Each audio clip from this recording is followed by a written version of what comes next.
myself to sleep last night,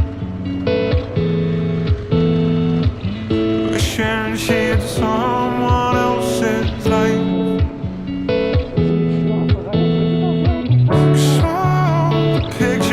Pictures of perfection can give you doubts on what you're worth.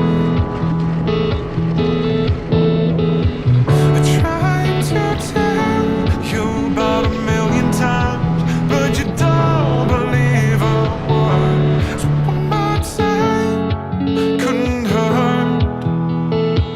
You don't have to be flawless.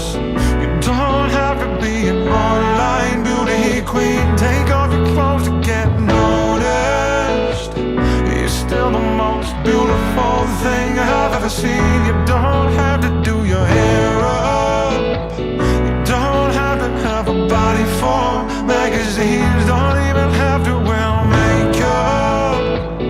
You're still the most beautiful thing I've ever seen.